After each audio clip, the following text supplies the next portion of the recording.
خۆلیۆ ئەگلیسیاس یاریزان و گۆڵپارێزێکی بەناوبانگی لاوانی مەدرید و پادشای گۆرانی ڕۆمانتیک.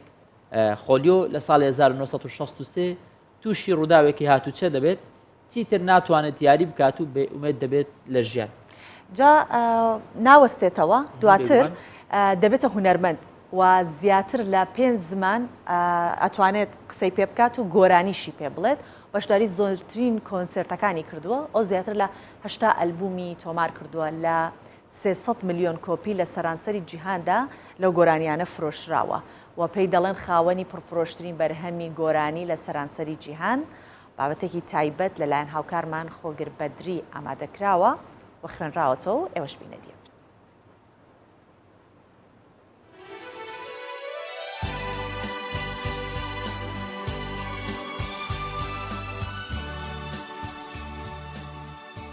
خۆلیۆ ئیگلیسیاس، پادشای گۆرانی ڕۆمانتیک. ئەو پیاوەی بە زیاتر لە 5 زمان گۆرانی گوتووە و بەشداری زۆرترین کۆنسێرتی کردووە. ئەو زیاتر لە 8 ئەلبومی تۆمار کردووە کە 300 میلیۆن کۆپی لە سەرانسەری جیهاندا لێفرۆشراوە. خۆلیۆ خۆسێ ئیگلیسیاس دێ لا سوێڤا لە 23 ئەیلولی ساڵی 1943 لە شاری مەدریدی پایتەختی ئیسپانیا لە دایک و باوکێکی پزیشک هاتۆتە دنیاوە. لە سەرەتای 60ەکانەوە دەستی بەکاری مۆسیقا کردووە. یەکەم ئەلبومی خۆی بە ناوی یۆکانتۆ لە ساڵی 1968 بڵاو کردەوە. ئەلبومەکە لە ئیسپانیا سەرکەوتوو بوو. ئیگلیسیاس بە خێرایی ناوبانگی لە وڵاتەکە پەیدا کرد.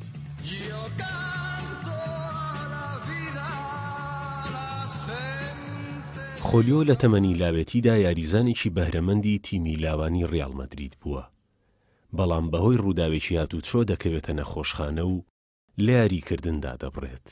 هەر لەو ماوەیە کە لە نەخۆشخانە دەمێنێتەوە، پەرستارێک بە ناوی ئیلادیۆ ماگدالینۆ گیتارێکی بە دیاری پێدەبەخشێ.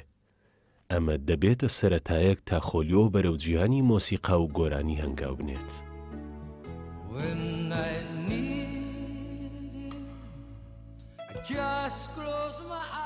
خۆلیۆ پاشجابوونەوەی لە خێزانەکەی لە ساڵی 1970 و ڕفاندنی باوکی لەلایەن گروپێکی تیرۆریستی لە ئیسپانیاوە بەرەو ئەمریکا کۆچ دەکات. لەوێ پاشڕێکەوتنی لەگەڵ کۆمپانیایەکی جیهانی چەندین گۆرانی بە زمانەکانی ئینگلیزی، ئیسپانی، ئەڵمانی، فەڕەنسی و ئیتالی تۆمار دەکات.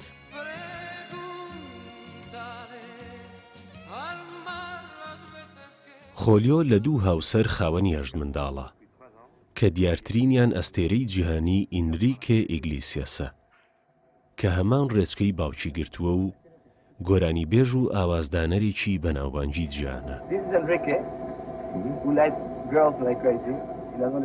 ئیگلیسیاس لەلایەن ڕەخنەگرانەوە ستایشی زۆری دەکرێت بەهۆی مەودای دەنگی و توانای پەیوەندیکردن لەگەڵ بینەران لەسەر شانۆ و لێهاتووی نووسینی گۆرانی.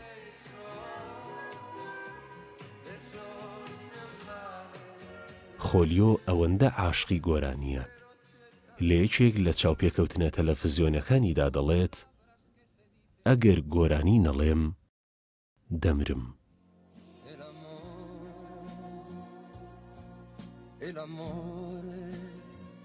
A veces nunca llega porque pasa sin llamar, se va buscando